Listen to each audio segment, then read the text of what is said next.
What is going on, everyone? It is college football talk. I am your host, Hunter DeLauder, and today is Week 5 preview. We have a lot to talk about today. A lot of great matchups, headlined by the possible game of the year in Tuscaloosa, Alabama, as number 2 Georgia and number 4 Alabama face off in a titanic collision on Saturday night. But other than that, we do have some other great games. There's a really intriguing couple Big 12 games this weekend. Colorado goes down to Orlando, take on UCF. Oklahoma State and Kansas State play in an elimination game, it feels like. Massive Big 10 game as Illinois and Penn State face off. There's some teams that are in the top 10 that start conference play this weekend. So we're going to get into all of it. Do not want to miss anything, so make sure you guys are subscribing to the podcast. Here, as I'm going to kill this music. But as you can see, socials right there at DeLauder Hunter on Twitter, Instagram Hunter.DeLauder83. Make sure you guys are subscribed to the podcast. That is on the YouTube channel, and if you're listening on Spotify, follow us there. College Football Talk with Hunter DeLauder. Do not want to miss anything. Twice a week, all football season long, and we roll all year long too. We are not just a college football season and only that. We are all year long here. So make sure you guys are subscribed so you don't miss anything. If you're new around here, welcome aboard. Hit that subscribe button. If you're a returning guest, welcome back. Make sure you guys are grabbing a couple of your friends that aren't subscribed. Bring them along to join the ride because you do not want to miss it. Road to 200 subscribers continues. All right, we're going to hop right into this because we got a lot to talk about today. So without further ado, we're going to start with the matchup of the year to this point. As number 2 Georgia, takes on number 4 Alabama. Currently, Georgia is a 2-point favorite, over under 48.5. Georgia enters this game since 2021 is 49-2. Only 2 losses do come to the Crimson Tide. Georgia has lost 8 of their last 9 to Alabama. Georgia has, when given more than a week to prepare for a game, have won 21 in a row. Georgia, when they're coming off bye weeks in the regular season, are 8-1 under Kirby Smart. So they come ready to roll. Now, Alabama has not been a home underdog since 2007. That was to LSU. Also, the last time Georgia beat Alabama in Tuscaloosa when Matthew Stafford in the group went in there and beat them in overtime. Also, Ryan Williams, 17-year-old Ryan Williams, leading receiver for the Crimson Tide, we'll talk about him in a couple minutes, that was the year he was born. So there's a lot going on in this. But that key one right there, I think, the 2 big ones right there. Georgia has lost 8 of the last 9 to the Crimson Tide. Alabama has had their number. We're going to find out Saturday if it was an Alabama issue for Georgia or was it a Nick Saban issue. We're going to figure that out because Kirby Smart's 1-5 against Bama under his tenure. And then that other one was Georgia's won 21 in a row when given more than a week to prepare for a game.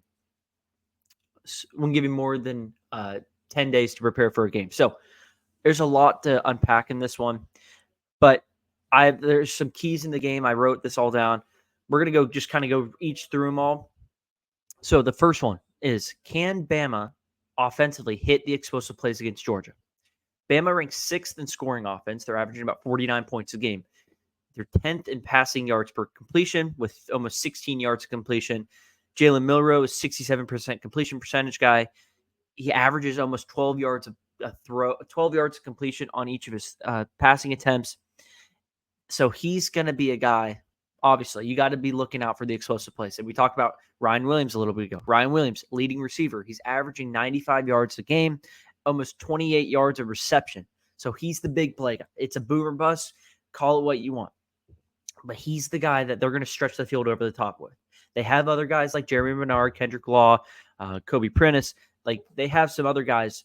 But right now, Williams is the guy that's emerged as like the favorite guy for Jalen Milroe in Alabama. Now, on the flip side of that, though, Georgia defensively is 3rd in scoring. Hold on one second. Where did I write it down? I swear I wrote that down. Where? 3rd in scoring. They're third in scoring defense. I wrote down offense. That's why I was confused right there. So they're third in scoring defense. They're only giving up 6 points a game. They have not allowed a touchdown to this point. They're the only team in FBS to not allow a touchdown now through 3 weeks or 4 weeks now. They had a bye, I forgot. But, I mean, Tennessee was the only other team. They gave up a late score to Oklahoma last week. So Georgia's the only one left. They're first in passing yards allowed, too. That's the big one right there, too. So they're not giving up anything. They've only allowed 2 passes of more than 20 yards downfield. There was one, and I believe they both came, at least one of them was in the Clemson game. I got to go double check and see if the other one was, or if it was in Kentucky. But they don't give up anything down the field. That is a secondary led by Malachi Starks in the back end with other guys like KJ Bolden, Jonah Aguero, Julian Humphreys. Who else am I missing there? Dalian Everett. Like, these guys are on lockdown out there. This will be the toughest secondary Alabama will face probably all year. So will Bama be able to still have success and beat them over the top like that? They've had some success at recent meetings between the two, at least getting some big plays. But vice versa, though, if Georgia can kind of just eliminate the big play threat, will Jalen Milroe be able to hit those short intermediate routes? The ones, those 10 to 20 yards that have kind of plagued him a little bit as the quarterback for Bama, at least last year, a little bit this year. But he is a big play type quarterback. Well, if they take that out, will they still have success carrying out that offense and putting points up on the board? Very intriguing to look at there. There's a lot of just like chess pieces going on in this game because, like I said, if Georgia can somehow kind of lock down the offense and take away Williams, who's going to step up for the receiving, that out of that receiving group we talked about? I got to think it'd probably be Jeremy Bernard. He's kind of like that next guy up. He came from Washington with DeBoer, so he's the second leading receiver as far as stats go, but he's not really that big play threat guy. But he can certainly be kind of useful in that intermediate game between that 10 to 20 yard outlet where, you have a big, maybe if it's you're behind the chains on second down and 15, but you're able to pick up about 10 to 12 with him to set up a third and manageable. Like, those are the types of plays you're going to need because you're not going to be able to just beat Georgia down the field like that every single drive. That's what I mean. So who's going to be able to step up and kind of be like that, Mr. Reliable, if they're taken away, they're not letting you beat them over the top. Next thing, can Georgia offensively get things going? Everyone's talking about the Kentucky game. And with the Kentucky game, yes, they were slow, they were gross, they couldn't run the ball, they couldn't block on the perimeter. Beck was under duress all night. You lose Ratledge also, so there's you're shorthanded on the line. But, even to this point, the deep threat hasn't been there. There really hasn't been a wide receiver that's kind of emerged as like the guy, like the Mr. Reliable type. How Brock Bowers and Ladd McConkey were. Who's going to be that guy? Because they haven't had that guy yet really emerge. Is it Dom Lovett? Is it Colby Young? Is it Dylan Bell? Who's going to be that guy to step up? There has been no threat from the tight end group, which is really weird because Georgia historically has been that. But, they have Oscar Delp, you have Lawson Lucky, you have Ben Urasek, but none of these guys have really emerged yet. So can somebody step up to be that Mr. Reliable if you need to get those, that 7 to 10 yards? Who's going to be that guy? Can they run the ball? This is the big one. They have to be able to run the football. Etienne, you bring in Trevor Etienne for games like this. That's what you bring him in for. You bring him in. You have Nate Frazier, the stud freshman. You have Branson Robinson, who's kind of like that thunder power back guy. These are why you bring these guys in for games like this. You have to be able to run the football. They got bullied last year on the line of scrimmage. They cannot do that this year if they want to win this game. They rank 84th in rushing this year. That is very un-Georgia-like because they pride themselves on running the football. They're only averaging about 145 yards a game. Bama runs is pretty solid, stopping the run, 68th in the country. That would be the one. That's probably one of their better strengths. We'll talk about the secondary in a second, but like guys like LT Overton, Tim Keenan, Jahad Campbell, Quay Robinson, Devontae Lawson. The one that is questionable, Q Russo, he is questionable going into the game. He's dealing with some sort of upper body, I want to say, but I could be wrong. They are going to get Malachi Moore back, though, so that's going to be good for the Tide. But if Q Russo's down again, actually, check that. It was an ankle. I said upper body. It was an ankle. I forgot. So if he's down again, look for Q Robinson to get more the starting playing time. But like these guys, they're good at stopping the run. But you've got to find a way to just make it a threat, because if you can run the football, you're going to be able to set up for deep shots down the field, and it just takes stress off of Beck, who cannot be under duress all night long. No Ratledge really concerns me. I know it's concerned a lot of Georgia fans out there, and it should, because Tate Ratledge is one of those anchors up there at the guard spot, and now you lose him. This is why they have depth like this. I'm not too worried, other than you missing one of your T guys, but they're going to be able to move around and stuff. But I think that center position, Jared Wilson, he's going to have to be place rock solid. You had a guy like Cedric Van Pran who was there for forever, anchoring it down right there at the center spot. He's gone now. Can he step up, though? Because they will exploit it if he can. I think Ernest Green on the outside, he's probably going to get matched up a lot with LT Overton. He's got to be able to play a lot better. He struggled a little bit in the Kentucky game. This is a much better front than you're going to see at Kentucky. And Kentucky has a very solid D-line. But you're going to see a lot better talent-wise now. These are guys you see a lot in practice. So can you play a lot better against quality opponent, like the type of opponents and players that you would see on your team? This is good on good now. There's not many defense or deficiencies or weaknesses between these guys, like athletically, because they're all coming from the same cesspool of, talent-wise. So can that offensive line step up? Because they didn't last year and it cost them. Can they this year? Now, as far as the secondary goes for Bama, 9 of the 12 guys in that back end are either transfers or freshmen. So there is, you would say, room for them to be tested. They had not been tested yet. All credit to USF, Western Kentucky, and a Wisconsin team without Tyler Van Dyke. This is just a secondary that hasn't been tested yet. And this is probably going to be, they will be tested by better quarterback play, and it will start Saturday night. Will they be able to hold up? I'm very interested to see. Georgia's receivers have struggled at times, though, getting separation. It has also, factored in with lack of the running game and lack of perimeter blocking too. But are you going to be able to hold up on your end, though? They rank 7th in passing yards allowed, to be credit. But again, the quarterback play to that hasn't been very good.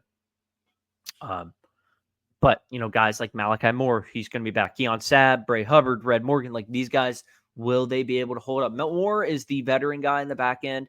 So other guys like that, are they going to be able to hold their own? I really think Georgia needs to get guys like Colby Young involved, Arian Smith, Dylan Bell, someone to stretch the field, challenge them vertically. You're going to have to be able to hit deep shots down this game. Beck has struggled recently. That's the one thing that has struggled with him is the deep shot.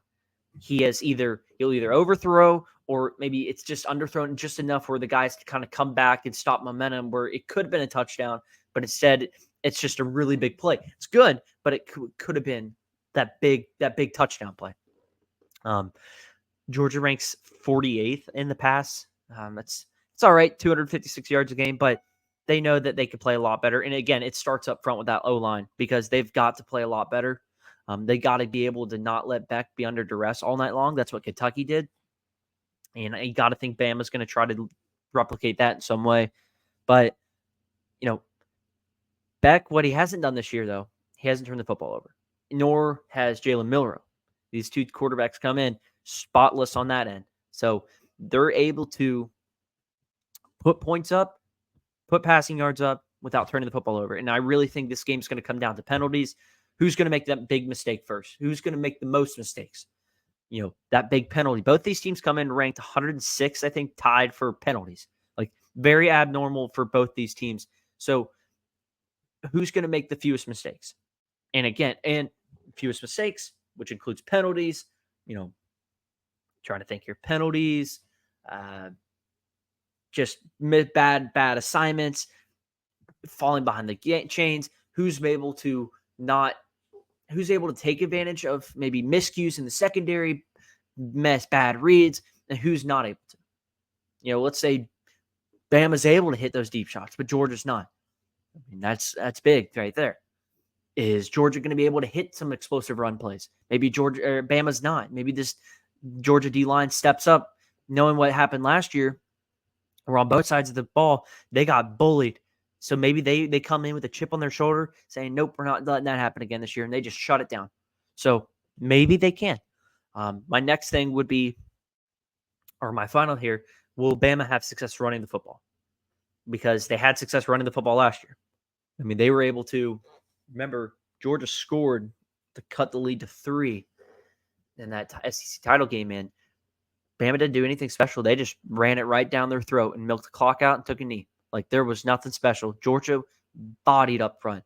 And so, the Kentucky game, they had 3 defensive linemen play over 50 snaps or more, which is uncharacteristic, and that shows a lack of depth right there due to injury. They do hope to, the injury report came out, Warren Brinson's probable, which is big. Michael Williams is questionable. There's signs that they're probably leaning towards him playing this weekend, which would be big. And then Jordan Hall as well. He's questionable going into this. I would say Williams is more probable to play than Hall is.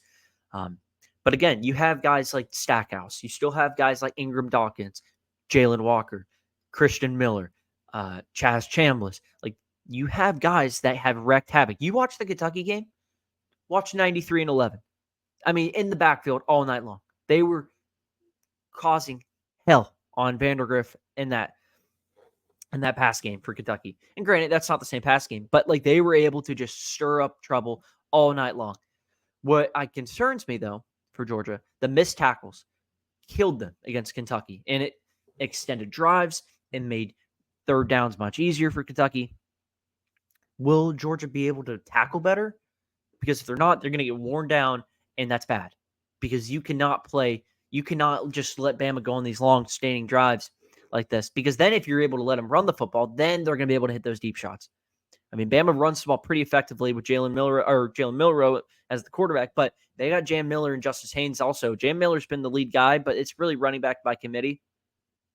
So they will be able to run the football. And I mean, that line with Brailsford, Booker, Proctor, and Pritchett, like, those are some hosses up front.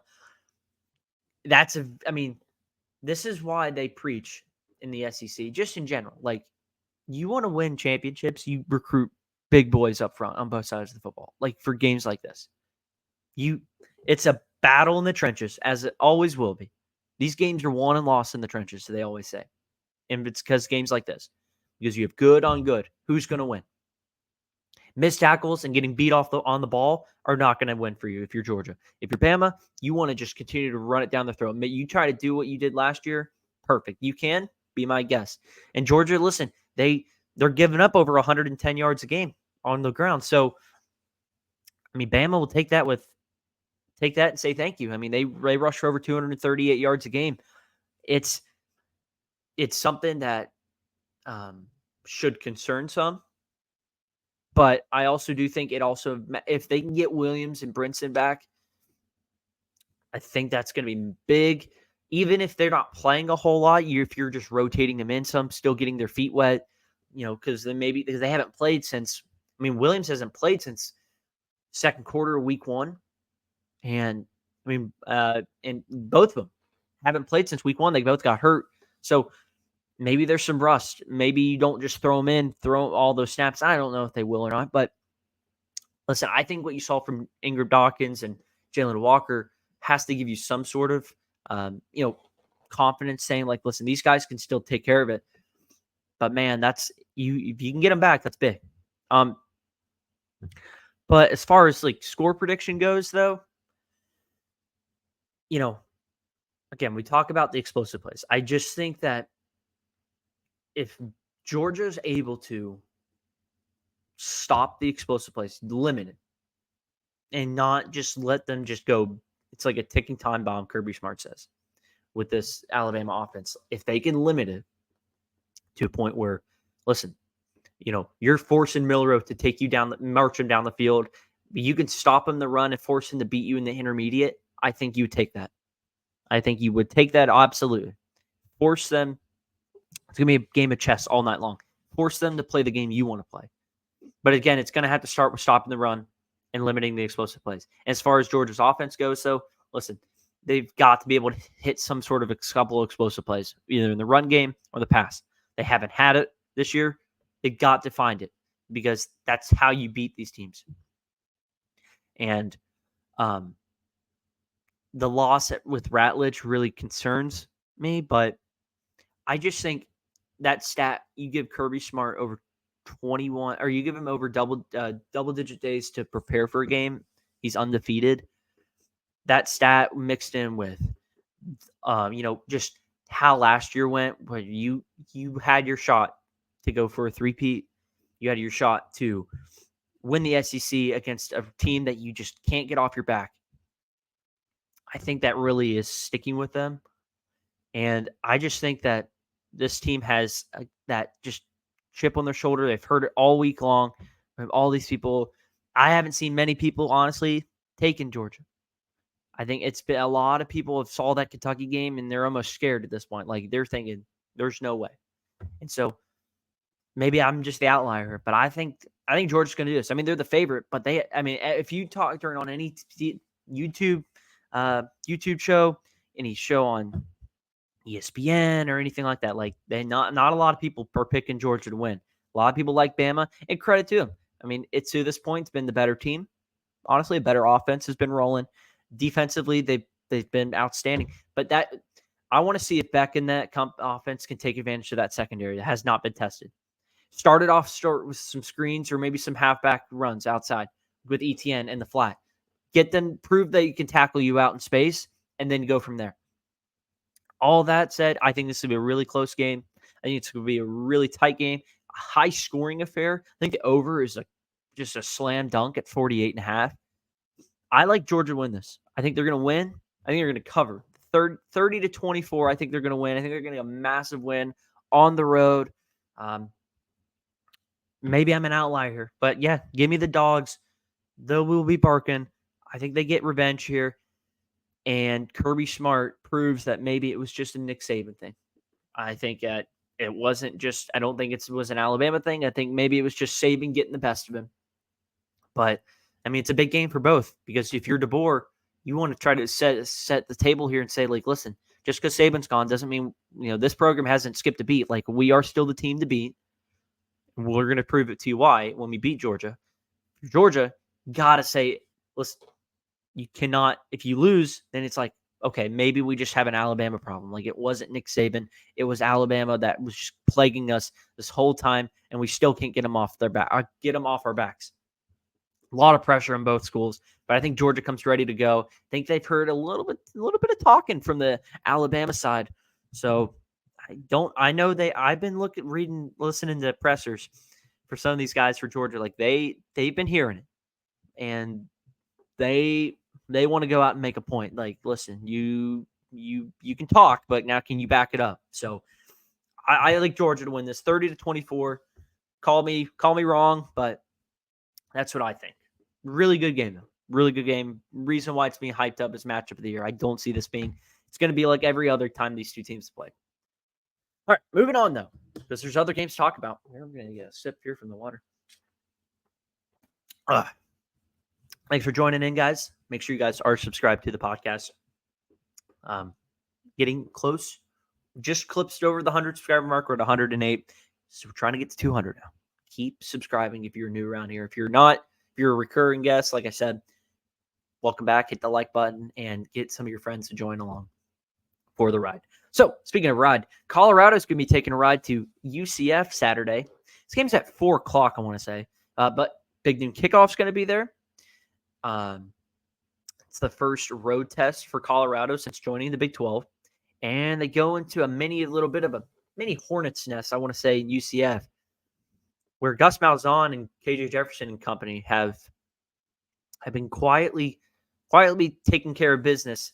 AP doesn't say so, but I mean, they will run you out of the building. on paper-wise and just on the field. Like, they don't mess around. And that includes when they came back and beat TCU. But nonetheless, my biggest question for this game is, forgot to say, UCF minus 14, over under 64.5. All right, my biggest question is, can Colorado be physical enough to stay in this game? UCF is the number one team in the country when it comes to rushing yards. They average over 375 yards a game on the ground. KJ Jefferson. They have a three-headed monster, though, in the backfield, not even counting Jefferson. It's led by R.J. Harvey. R.J. Harvey has over 448 yards. He ranks top 10 in rushing yards. He's averaging almost 8 yards a carry. He has 8 touchdowns in this game, or in this season. But Perry Boone and Miles Montgomery are also in the backfield, too. So it's a three-headed monster, counting Jefferson, who can, he's just a tank in his own right at the quarterback spot. And KJ Jefferson's been playing decent ball. 5 touchdowns, 1 interception. He has a 62.7 completion percentage. He has over 130 yards running the football. So he's, as he's always been, he's been that dual threat type of guy. My biggest thing, though, is Colorado is 82nd against the run. They're giving up almost 150 yards a game in their own right. And vice versa, Colorado can't run the football at all. They're a one-dimensional team from the jump. Last week against Baylor, they only had 90 yards rushing. They had over 340 yards throwing the football. So they just don't run the football at all. They can't run it because they're not good enough up front to run it. So they just don't. They just go full like NCAA 25 mode. Like, we're just going to spread you out and start tossing the pigskin around. Like, we're not going to scare you. We're not running the football. They were 129th in that from Marvin. They only average 68 yards a game, which is kind of funny because UCF is 5th against the run, giving up almost 64 yards. If you think about it, Colorado actually, might have that stat right there. Be 4 more yards over the average. So they're already beating them there. So, but that's the biggest thing. We saw last year. You go the first time Colorado went on the road when they took on, the second time because they played TCU on the road to start the year. But when they went to Oregon, and Oregon just physically dominated them up front, it was just there was no answers up front. They did nothing but they just threw it right down their throat on both sides of the football. And that concerns me if I'm looking at Colorado, because UCF could just go on these 10, 12 play drives and just run it down your throat. And you would have no answer. You have no answer at all. And I know they won't, because I've seen it before. I've seen it this year. Nebraska. Nebraska kind of did a similar thing with them. So, that worries me some if you're Colorado, like in this game, and why I really like UCF in this spot. Now, where Colorado could get UCF's 1 weak spot is defensively in the back end. Defensively, they rank 94th against the pass. So there is that vice versa where you're playing now, where Colorado is really weak up front, and that plays into UCF's strength. Colorado's strength is throwing the football. They rank 5th in passing offense, and that's UCF's playing right into their playbook. So, Colorado's throwing for almost over 335 yards a game. Shoulder Sanders is 4th in passing yards. He already has over 100. He has 110 completions to 162 attempts. He has over 1,300 yards passing, almost a 68% completion percentage. He has 11 touchdowns at just 2 picks. I think Travis Hunter's going to have to be Superman in this game again. He's going to have to just step up. He had over 130 yards last week. He's going to have another big game, and they're really going to have to attack this UCF secondary. TCU did it really well, but they weren't able to finish it off. So, I just worry again that if UCF can stop the pass or just limit it to some degree, and then they're able to just get off the field and then just turn the ball. Jefferson's either just able to turn around and hand the ball off or take it on himself. And I think it's a long day for Colorado. I really like UCF in this spot. One of the bigger games UCF's going to have all season from a popularity standpoint, with Colorado, Dion, and all the group coming in. This is going to be a charged atmosphere. There's a reason why they call it the bounce house. Like this, they know how to get rowdy down there in Orlando. So I like UCF to kind of blow this one open. 34-20 is what I have. That would be a push, but I could see this being a bigger game. I just think they're going to physically dominate them up front and kind of just run it from there. They're going to be able this will be a game you're going to look at the time of possession, and I think UCF's going to have like over 30 minutes worth time of possession, and Colorado's not even going to be close to it. And they're going to be like, "What? How this game flew by? How did it happen?" Because UCF had the ball the entire time. Colorado only had 12 possessions. Like, where'd all the time go? Like, yeah, because he couldn't get off the field. So they're going to wear him down, and then defensively, they're just not going to have an answer. All right, moving on. Number 19, Illinois takes on number 9, Penn State. This is in Happy Valley. See me. We have coffee here too, guys. This is a Thursday morning. We gotta have our coffee. Big thing for me is Penn State 19-point favorites, 47.5 is the over/under. Luke Altmaier comes into this game. He played outstanding last week at Nebraska in a rowdy environment in its own right. Luke Altmaier has 10 touchdowns this year, no interceptions. He's playing solid football, and he's not turning the football over. I mean, that's the success rate there.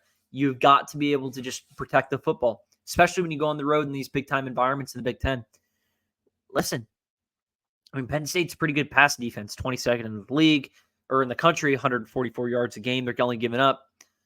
But if you're not turning the football over, I mean, you're going to be effective. And I think you just have to be able to know maybe when to take your shots against a stout defense like that, and then know when to just maybe like check it down, only go maybe about that 7 to 10 yard spot. I think Pat Bryant's going to have another big game. He has over 20 receptions. Area has 20 receptions this year, over 300 yards receiving. He has 6 touchdowns. He is the guy. He had a big game last weekend. He's going to have another big game this weekend. And I think if you're Illinois, can you make enough stops on defense? Because Penn State can score the ball pretty much at will for the most part. They're averaging 41 points a game, 17th in scoring offense. Illinois is 15th in scoring defense. So they are a pretty good front. Like, they only given up about 12 points a game. I think the big stat here is, though, I talked about it last week with Nebraska, forcing interceptions. You got to force turnovers. They were able to force one big one last weekend in their end zone. Can they force Aller into making some mistakes? Illinois ranks 4th in the country in interceptions. They can turn the football over. Like, they know how to do it. But that's got to start with getting pressure on Aller, making him uncomfortable. They were able to do that against Raiola last weekend. Can you do that now this weekend? They've shown they can. They did it with Jalen Daniels, for Kansas. They did it with Raiola. Aller's a different animal, though. And that starts with beating that O-line up front. If you can, then we're going to have success here. Tyler Warren is the leading receiver for Penn State. He's the tight end. I want to see if Penn State can maybe start spreading the ball around. They brought in Julian Fleming this year from Ohio State, and he only has 3 catches this year. I want to see if they can get him involved more. They haven't gotten him involved a lot. It's been kind of like, a Warren show, maybe sprinkled in with a little bit of Amari Evans and Harrison Wallace. I want to see if they can spread the ball out some more. I want to see if Penn State can maybe each week a new guy steps up as the leading guy that game.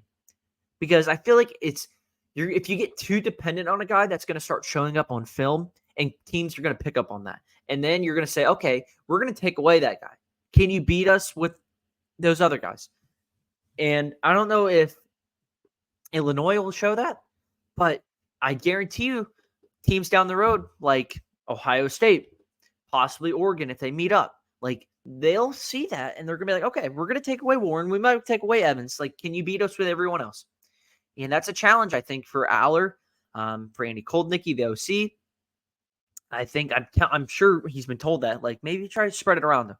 But listen, credit. I mean, it's worked to this point. Aller's played really good ball. He has over 70% completion percentage, 8 touchdowns, 1 pick. Like, he's playing really good football. He's playing a lot better. But now this is, I think, the first test for Aller, where you're going to see a secondary that plays a lot of man-to-man, but they can sprinkle in some zone. They played a lot more zone than probably they usually do against Nebraska, so they've shown that they can play both. This will be the best defense they've played to this point, and we'll see if Penn State's up for the challenge. If they can run the football well with that two-headed horseman or two-headed monster in the backfield with Singleton and Aller or Katron Allen, I think you can wear down Illinois because that's one weak spot they have. They're giving up over 100 yards a game on the ground. If you let those two get going, it's going to really be tough for Illinois to get stops because that's when you can be able to just kind of go RPO, play action, get Warren, get Evans, get Wallace involved, and then it might be a long day for the Illini. If you're Illinois, you need to get this into the fourth quarter. You need to be able to take the crowd out of it. Put the pressure on Penn State. They're on their field. They're the higher ranked team. Like they are a 20-point favorite, basically. Put the pressure on them. Get it to the fourth quarter. Keep it close. Make it sloppy. Get it gross. I think Illinois knows that. I think Illinois does keep it close. They're going to cover this line for sure. I think Penn State is going to win this, but I think it's a 28-20 game. I think it's a really close game. I think Illinois, if Altmaier, I don't think he's going to turn the football over a lot. Maybe he does. And listen, Penn State's got some guys in the backfield. Kimber, AJ Harris. They have some guys that can step up and make things uncomfortable. But will they? That's going to start with up front with those boys up front with Robinson and all of them. Like, can they get not Robinson? What's his name? He's another one of the guys. But just that defensive line in general. Like, can they make things uncomfortable? Vice versa. We talked about with Aller. If you can make Altmaier uncomfortable, that's when you can get him to start making some throws like, what are you doing? And that's when you force the turnovers. But if you can't, if Altmaier just kind of stays protected and, finds guys open, it's going to be a long day. Then that's when you get to the fourth quarter and make things uncomfortable. They did it last week, Nebraska, got it to overtime, and then that's when all you throw everything away. And then Illinois was able to win that one. So I like Penn State to win this, though, but very close game, one-score game for sure. All right. Oklahoma State, number 20, takes on number 23 Kansas State. And this is a very interesting game. Both teams are coming off just ugly losses. Oklahoma State lost 22-19, but it was to Utah. Utah threw a gem of a performance on game plan and strategy, how to beat Oklahoma State. And that was with the backup quarterback with Wilson. Kansas State, 38-9, got blown out at BYU. Too many turnovers. Too many turnovers in that game killed them. And that's why they got beat the way they did. I think Kansas State had the uglier loss, but if you watch, Oklahoma State was just stuck in the mud the entire game. Like, they could not get anything going. Bowman got pulled, had to come back in because the guy that replaced him got hurt. Ollie Gordon hasn't been found yet. I asked this question last week when going into the Utah game. Can Oklahoma State run the football? Can they run the football or can they stop the run? That's the two biggest questions. Ollie Gordon, again, this is updated because we talked about it last week. In September now, we added in the Utah game. He is now at 45 carries, 132 yards. He's averaging 2.9 yards a game, or 2.9 yards a carry. He only has one touchdown. On the road this year, Ollie Gordon has 17 carries for 41 yards, no touchdowns. He's averaging 2.4 yards a carry. It's just shocking how bad they have been running the football. That is as veteran of an O-line as you can get with a Doak Walker award-winning running back in the backfield, a dark horse Heisman contender entering the season, and they just can't run the ball. They can't run the ball, and Kansas State ranks 15th in the country in stopping the run. They're only giving up about 83 yards a game, which is not good because, again, if Oklahoma State can't run the football and Bowman's not playing well, then how are they going to be able to win this game? They've got to be able to find a way to run the football. Somehow, some way, they've got to find a way. And as far as defensively goes, can they stop the run? They're 101st against the run. They're giving up 180 yards a game. Last week, 249 yards allowed. Against Arkansas, 310 yards. Kansas State is 15th in rushing offense. Talk about defensively. They're stopping the run, they're 15th. Running the football, they're 15th. They're running it for 240 yards a game.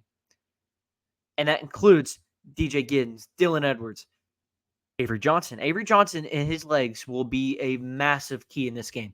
You saw how Taylon Green killed Oklahoma State. It wasn't just a Quinton Jackson. It was Taylon Green using his legs and giving that defense hell. Again, Avery Johnson has 39 carries for 261 yards this year. He's averaging almost 7 yards a carry when he's running the football. And that's either via scramble or design run.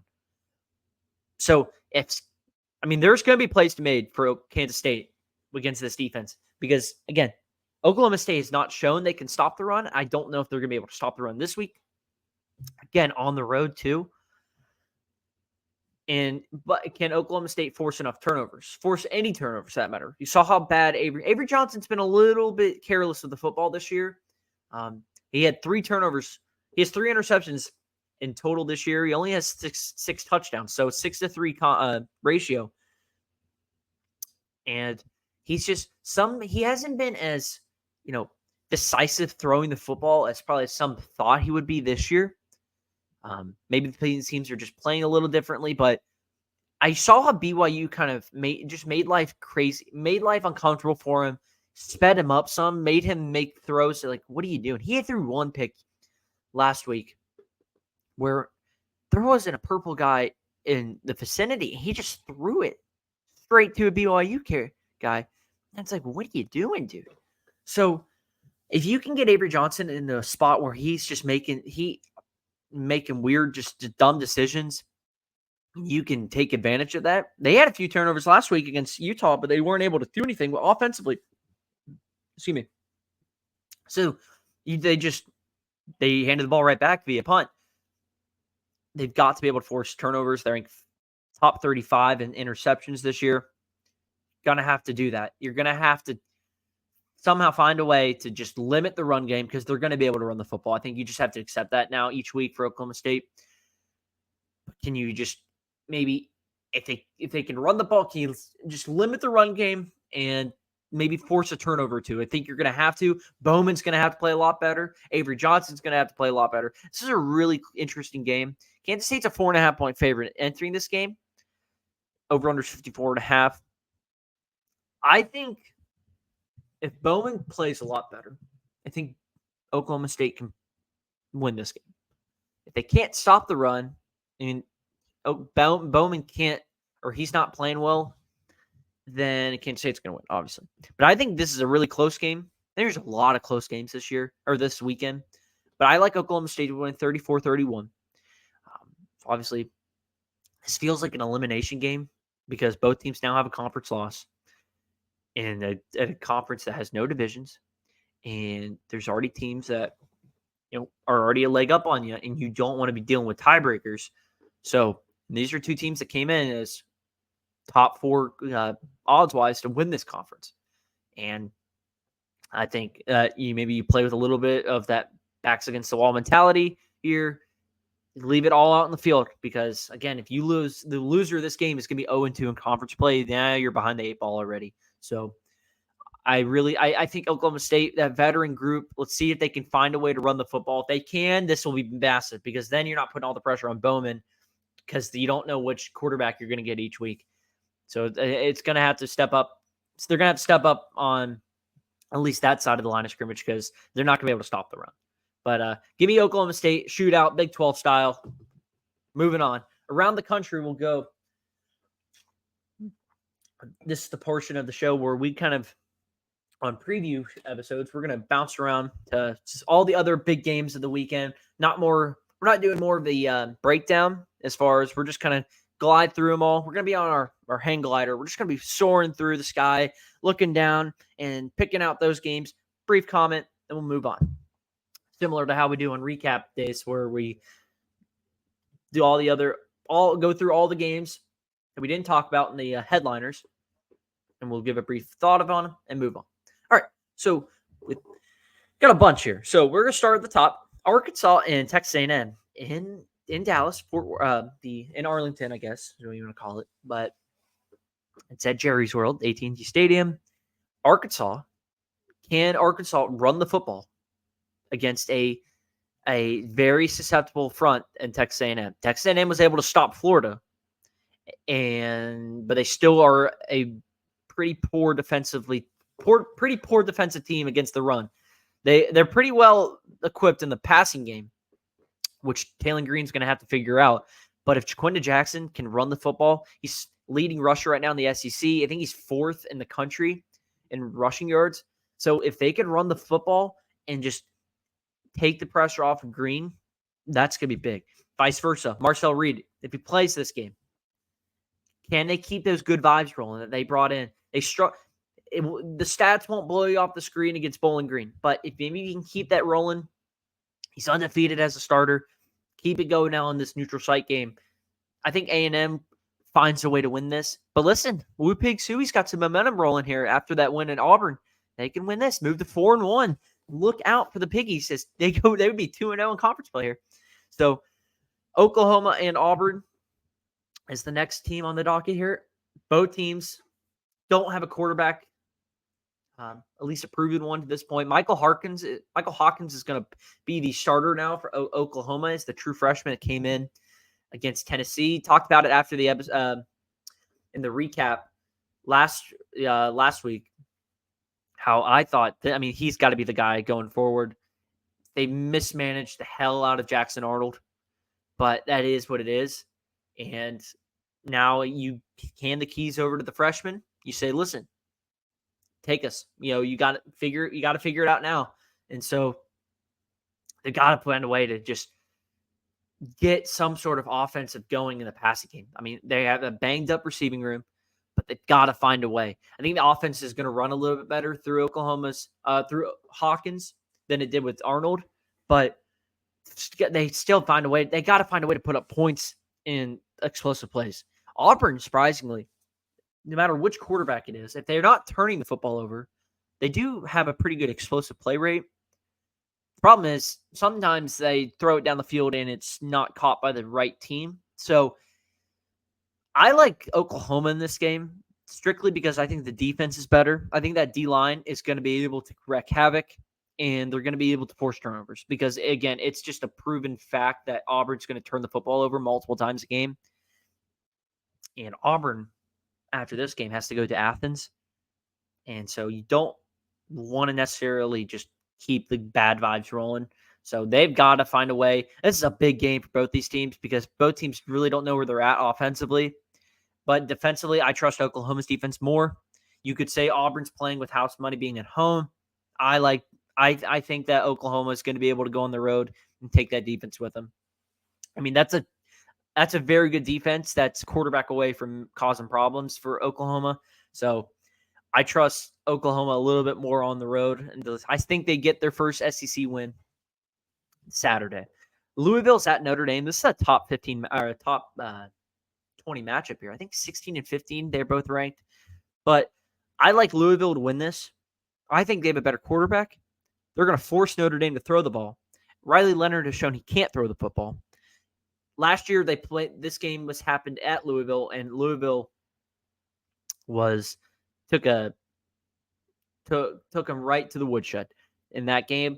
It's going to be a little different on the road, but we've seen Northern Illinois go in there and win. We saw Miami, Ohio give him fits for most of the game before Notre Dame pulled ahead. Riley Leonard just hasn't played up to standard this year that a lot of people thought he would. And listen, I think Tyler Shock is a very good quarterback. He just hasn't stayed healthy enough, but he's healthy right now. They're playing good football, and I think Louisville goes in there and gets a big-time win. Listen, Louisville is like the one little sneaky team left in the ACC that can cause fits. They play Miami later this year. If they can keep it rolling, that is a massive showdown in the ACC because I think at this point, you're really looking at a three-way race, three-person race to get to Charlotte with Miami, Clemson, and Louisville. So we're going to see. But I think Louisville wins this game. And if they don't, it's not a conference loss, remember, because Notre Dame's not in the ACC as far as football goes. All right, moving on to our Friday night slate here. Virginia Tech's at Miami, speaking of Miami. And I like Miami to roll in this game. Virginia Tech can't – there's never a moment where Virginia Tech's ever winning in a game, like leading. They fall behind big time. They fell behind by multiple scores against Vanderbilt to Rutgers last week. If they can just get ahead, maybe. But Miami just too explosive on offense with Cam Ward. those weapons on the outside with Restrepo. And then you have that, you're able to run the football really well with Martinez and group. They're going to be able to just, I think, take Virginia Tech to the woodshed in this game, respectfully. I think Miami's like a 19.5-point favorite. I think they take that. I think they cover that line. I just don't see any threat Virginia Tech poses. And going into the season, maybe we thought this was going to be a bigger game than it is now. But again, Virginia Tech just is constantly playing from behind, and you're not going to ever win a game if you're down 17-0 in a blink of an eye to Miami. Miami will run you out of the building. And I think it's what's going to happen. Washington at Rutgers.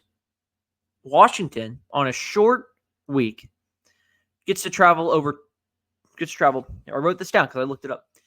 We have 2 games on this slate this weekend where we have teams traveling cross-country to play another team. 2 West Coast teams going on the East Coast.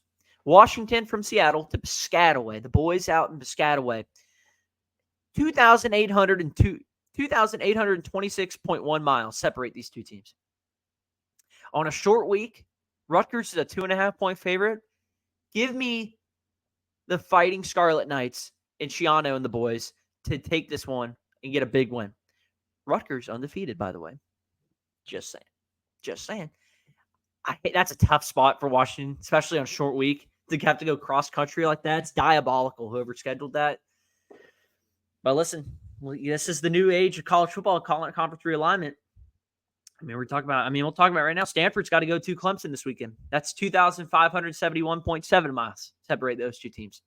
Now, that's a Saturday night game in Clemson. It's not Friday night. But still, you got to go cross-country. That doesn't ever bode well, I feel like.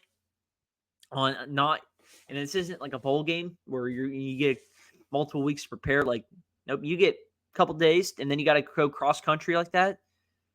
That's just does not bode well. I think both those teams lose. I think Stanford's going to get pounded. They did win in a big game last week in Syracuse, where they had to go cross-country. Man, poor Stanford. They got to go. They were at Syracuse last week on a Friday night. They did, so I guess you do get the extra day. But now you got to go back cross-country. Again, this is what they signed up for. When you let money talk, and then you sign up to be in the Atlantic Coastal Conference, and you're in the West Coast. I can't figure that one out yet. Nonetheless, though, Rutgers is going to win. I think Clemson's going to win. Clemson, I think, is like a 17-point favorite. Kentucky heads to Ole Miss this weekend. Ole Miss starts conference play finally. The preseason's over for them. They actually do play a Power 4 team, not named Wake Forest. We're not counting Wake Forest because they canceled next year's meeting with Ole Miss. They rather would paid $1 million buyout, in a sense, to not have Ole Miss play them next year. So we're not counting Wake Forest. That's just a absolute coward move. You die. You're going to win or die with dignity. So what are you doing? So Ole Miss starts regular season. This is pretty much regular season week 1. But Kentucky, listen, maybe Kentucky, that's a veteran defense that I don't think Ole Miss has seen yet this year. And if they can give them fits, this is going to be the first big test for Ole Miss's offense. I think Ole Miss's defense is going to be good enough to take care of business. But maybe Kentucky just keeps this a low-scoring game, and you never know. You keep these close-scoring games tight, or you keep these big-score games that on paper tight throughout the game. You never know. And you saw what Kentucky did with Georgia. They were a 22-point dog in that game. Now, take it on the road. You let that defensive line work against maybe an offensive line that hasn't been proven yet. That's a susceptible group. I think Ole Miss would know that. Their O-line hasn't played yet to the standard they want them to play. You let Kentucky and those big dogs up front get going. They will give them fits a little bit. So, interesting game there. I think Ole Miss wins, but it could be a closer game than people think. BYU's at Baylor. BYU looking to stay undefeated. They can move to 5-0 and 2-0 in conference play. I like that game for BYU. Baylor kind of has to play now, kind of coming back home after the treacherous loss they had last week against Colorado, where they choked the game away. If we're going to be honest, we're not going to hide that one. You give up a Hail Mary at the end of regulation, and then you fumble the ball into the end zone in overtime. Now you got to go play BYU. It's just like, I want to see how they respond in that game. Where are they at mentally? Dave Aranda's playing with his job on the line at this point. He already has been, and now you have to. I think you have to win this game if you're Baylor, but that's a tough one with BYU. Kind of how they're just rolling right now. They didn't have much expectations going into the year, and they're just rolling, playing with house money. It feels like.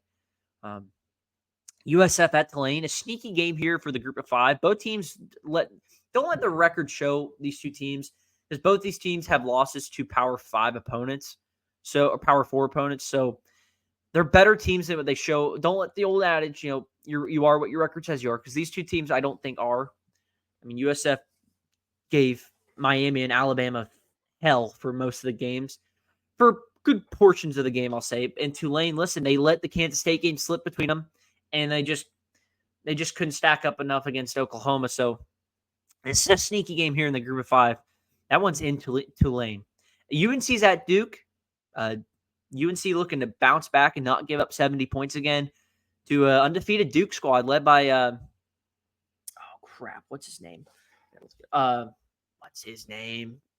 He was the starting quarterback last year. I'll look this up. Transferred. Malik Murphy. I had Malik. I couldn't remember the last name. Malik Murphy. Listen, Duke keeps on rolling. If they can win this one against the rival in North Carolina. Just see if North Carolina can play defense this week. I guess that's always the goal for North Carolina, because they do tend to struggle in that department historically. But we'll see. Ohio State also starts regular or conference play and regular season play this week, because their preseason's over too. Western Michigan, Akron, Marshall. You have to play a real team now, and even then, you're at Michigan State. Michigan State might give them a little bit of fits with Aiden Childs. Aiden Childs has to stop turning the football over, but maybe Jonathan Smith in that group always has been like an underdog mentality with him, and maybe it's again Saturday if they pull off this. I think they're a 24-point dog in this game. I expect Ohio State to win this game, but maybe they kind of sleepwalk early, and Michigan State kind of gives them a little like a sucker punch to the face out of nowhere to start the game. But I think if Ohio State is a national title contender, if they are, they should win this game. We talked about Clemson, Stanford, how just stupid that is that Stanford keeps going cross country. FSU's at SMU. God, thank God. FSU, prayers to the folks down in Tallahassee right now that are about to deal with a hurricane. But, let's see if FSU maybe can give them a little bit of joy if they can go on the road and beat SMU. SMU beat the brakes off of TCU. I loved TCU last week, and boy, did they let me down. SMU put 66 on them.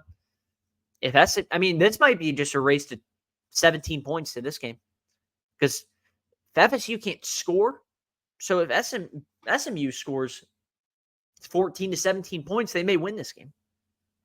Washington State's at Boise State. This is a pretty good night lineup. Excuse me. Washington State's at Boise State. Both teams. Boise State's one loss came to Oregon, and that was on a walk-off field goal. Washington State undefeated.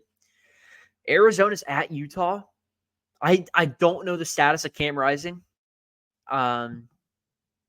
But if he doesn't play, Wilson's going to be the guy. He's 2-0 already this year with a win at Oklahoma State.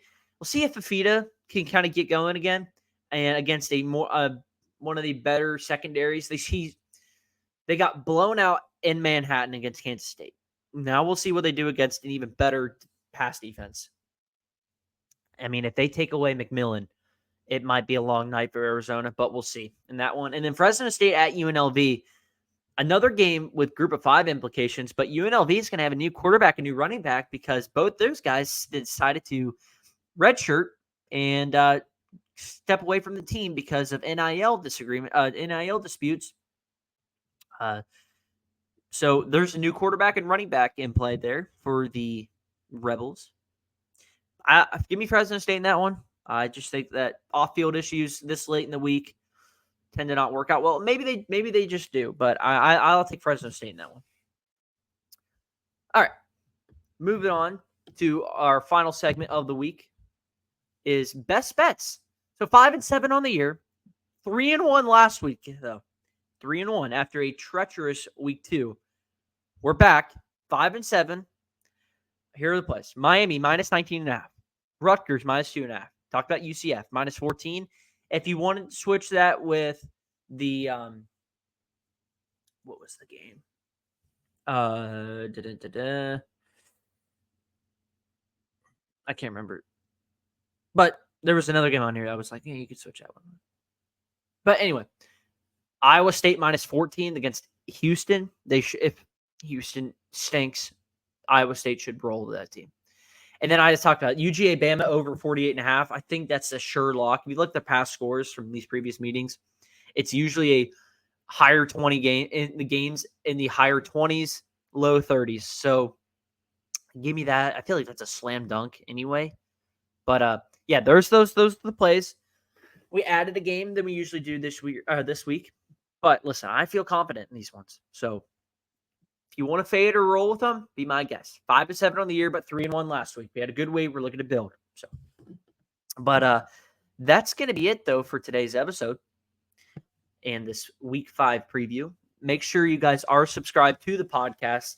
Like I said, on YouTube, College Football Talk with Hunter. Hit that subscribe button if you're new around here. If you're a recurring guest, find some people that you know to hit that subscribe button and join along on the ride. If you're a recurring guest too, hit that like button as well. Comment anything below. And then if you want to find me on podcast on Spotify at College Football Talk right there with Hunter. Obviously, you got to add that at the end. And then on socials, see it right there underneath my name. On Twitter or X at DeLauder Hunter. Instagram, Hunter.DeLauder83. Make sure you guys are following me on there. Love to increase the fans or increase the social media presence as well. But listen, really excited for this Georgia Bama game. I mean, if you're a college football fan, if you love watching top tier football at its finest, you will be very, very what's the word I'm looking for here? You'll be very impressed with what you see on Saturday. I think you're going to see a really great game between two of the top teams in the nation for a reason. So, but a lot of other really good games. I think it's a lot of close games you're going to see this weekend.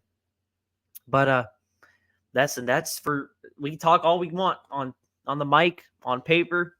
Games decided on Saturdays and Fridays for a reason. So, also shout out Army Thursday night. The Black Knights right now have a 7% chance to make the playoff as the Group of 5 team. They're 2-0 in the American, undefeated to this point. They have Temple this weekend. If the Black Knights find a way, just imagine a world. I know we're getting off script here, but just imagine a world where you're a 5 seed in the playoff. Say you're, I don't know, Penn State. And you have to deal with you get the Black Knights in the triple option. Oh, sickos right there.